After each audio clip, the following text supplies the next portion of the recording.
Big pass லைவ்ல வந்து பயங்கரமான ஊர்கல்விங்களாம் வந்து பேசிட்டு இருந்தோம். ஆல்ரெடி 2 ஊர்கல்வி வந்து பேசியிருந்தது. ரெண்டுமே ஒரே கேள்வி தான். ஏன்னா சௌந்தர்யா கேள்வி. அதை பத்தி நான் ஆல்ரெடி சொல்லியிருந்தேன். இப்போ வந்து என்னன்னு பாத்தீங்கன்னா வந்து இப்போ வந்து அந்த ஒரு சௌந்தர்யா டீம்ல வந்து பயங்கரமா வந்து ஜாக்லின் லீட் பண்ற வந்து கேங் வார் லீட் பண்ற ஒரு ஜாக்லின் வந்து பேசிட்டு இருக்காங்க. அண்ட் அதை பத்தி பாக்குறதுக்கு நம்ம சேனல் புதுசா வந்தீங்கன்னா சப்ஸ்கிரைப் பண்ணுங்க, அந்த வீடியோ லைக் பண்ணுங்க. எனக்கு ரொம்ப ஹெல்ப்ஃபுல்லா இருக்கும் நான் நம்புறேன். என்னன்னு பாத்தீங்கன்னா இப்போ வந்து ஆனந்தி, ரயான், முத்து, மஞ்சரி அவங்க எல்லாருமே ஒரு டீம். இங்கிட்ட பாத்தீங்கன்னா Jacqueline, Jeffrey, Pavithra and Sivakumar and Ryan and Jeffrey இவங்க எல்லாருமே ஒரு டீம். ஓகேங்களா, சௌந்தர்யால இருந்து இவங்க எல்லாருமே ஒரு டீம்.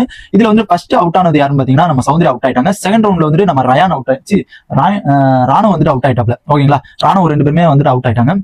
அவுட் ஆயிட்டு அதுக்கப்புறம் வந்து எல்லாரும் அன்றாட வேலைகள் பார்க்கலாம் அப்படிங்கிற மாதிரி வந்து அமைச்சு விட்றாங்க. அதுக்கப்புறம் ஊர்கல்விகளாம் பேச ஆரம்பிச்சிருச்சு. ஓகேங்களா, ஊர்கல்வியெல்லாம் அங்கிட்டும் இங்கிட்டும் பேச ஆரம்பிச்சிருச்சு. நான் ஆல்ரெடி 2 ஊர்கல்வி வந்து பேசி இந்த காமிச்சேன்.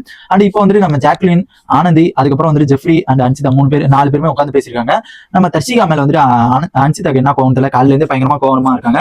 அதுக்கு வந்து பேசுறாங்க, தர்ஷிகா வந்து பண்றது சரியில்லை, தர்ஷிகா வந்து இதெல்லாம் டீம் கேமா விளாண்டாதான் நல்லா இருக்கும், இதெல்லாம் வந்து டீம் கேமா விளாண்டாதான் நல்லா இருக்கும் அப்படிங்கிற மாதிரி ஆனந்தி, ஜாக்லின், ஆனந்திலாம் வந்து ஊர்கல்வி இங்கிட்ட ஒண்ணு பேசினா அங்கிட்ட ஒரு சப்போர்ட் பண்றது, இங்கிட்ட ஒண்ணு பேசினா அங்கிட்ட ஒரு சப்போர்ட் பண்றது, அந்த மாதிரி வந்து எல்லா பக்கமும் சப்போர்ட்டா அப்படியே பேசிட்டு இருந்து ஊர்கல்வியா மாறிடுச்சு. எதுக்குதான் அந்த ஊர்கல்வி வந்து இப்படி பண்ணுதோ அப்படிங்கிறது தெரியல. அதுக்கப்புறம் வந்துட்டு பாத்தீங்கன்னா வந்து ஜாக்லின் வந்துட்டு சொல்றாங்க என்னன்னா, தர்ஷிகா அண்ட் சத்யா, விஜய், விஷால், அருண் இவங்க 4 பேர் தான் டீம் கேம் விளாடுறாங்க, மிச்சம் யாருமே விளாடல அப்படிங்கிற மாதிரி வந்துட்டு சொல்லிட்டு இருக்காங்க. அதுக்கப்புறம் பாத்தீங்கன்னா இதுல யாரா டீம் கேம் விளாடுறா எனக்கு ஒண்ணுமே புரியல. அதுல வந்து அவங்களாம் வந்துட்டு யாரோ தான் எதுக்குன்ட்டு ஆனந்தி தான் வந்துட்டு தர்ஷிகா அதை போய் வச்சாங்கன்னு நினைக்கிறேன். அண்ட் அதுலயும் கேட்கறாங்க ஜாக்லின், ஆனந்தி நீங்க யாரு வச்சீங்க அப்படிங்கிற மாதிரி கேட்கறாங்க. நான் தர்ஷிகா அதை வச்சேன்னு சொல்லவே இல்லை, நான் வேற யாரோ பேர் வந்துட்டு சொல்லியிருந்தாங்க.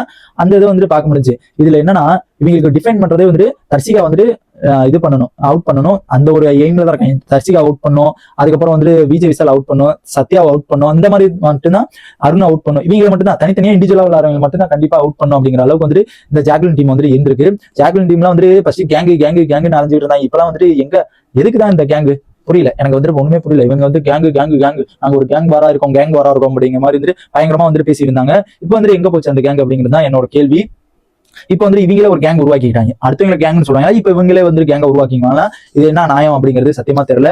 இப்ப வந்து அந்த ஊர்கல்விங்களா உட்காந்து பேசிக்கிட்டு இருக்குல்ல, அப்படி சொல்றாங்க தர்ஷிகா வந்துட்டு ரொம்ப ஒரு எப்படின்னா அவ சொல்றது வந்து கரெக்டா இருக்க மாதிரி தோணுது, அவ சொல்றதுதான் கரெக்ட் அப்படிங்கிற மாதிரி நினைச்சுட்டு இருக்கா அப்படிங்கிற மாதிரி வந்து தர்ஷிகா வந்துட்டு சொல்றாங்க. தர்ஷிகா அதை வந்து எடுக்கிறக்கே நாங்க வந்துட்டு இது பண்ணல, தர்ஷிகா தோக்கணும் அப்படிங்கிறதே நான் நினைக்கல அப்படிங்கிற மாதிரி சொல்றாங்க. அப்புறம் இதுக்கு வந்துட்டு நீ தர்ஷிகா நீ உள்ள வச்சிருந்தீங்கன்னா சௌந்தர்யா ஆட்டோமேட்டிக்கா உள்ள போயிருமே, ராணுவ வந்துட்டு அவுட் ஆயிருப்பாப்லையே அப்படிங்கிறதா என்னோட டவுட். ஃபர்ஸ்ட் வந்து அந்த ஒரு இதை வந்து ரத்து பண்றாங்க, கேன்சல் பண்றாங்க. அதுக்கப்புறம் ரீமேட்ச் நடந்துச்சு. ஓகேங்களா, ரீமேட்ச் ஃபர்ஸ்ட்ல இருந்து நடந்துச்சு. இது வந்துட்டு அந்த ஊர்கல்விங்க பேசுற போது பார்க்கும்போது அப்படியே காண்டாவது மக்களை காண்டாவது வந்து ஜாக்லின்லாம் வந்துட்டு அப்படியே என்னத்த சொல்றதுன்னு தெரியல மக்களை, என்னத்த சொல்றதுன்னு தெரியல. பார்க்கலாம் என்னதான் நடக்குது அப்படிங்கிறத வெயிட் பண்ணி தான் பார்க்கணும். அண்ட் 3ஆம் ரவுண்ட் ஆரம்பிக்க போகுதுன்னு நினைக்கிறேன். எல்லாம் டிஃபைன் பண்ணி நிற்கிறாங்க. பார்க்கலாம் என்னதான் நடக்குது அப்படிங்கிறது. இந்த மாதிரி பிக் பாஸோட எல்லா அப்டேட்ஸ் தெரிஞ்சு நம்ம சேனல் சப்ஸ்கிரைப் பண்ணி சப்போர்ட் பண்ணுங்க.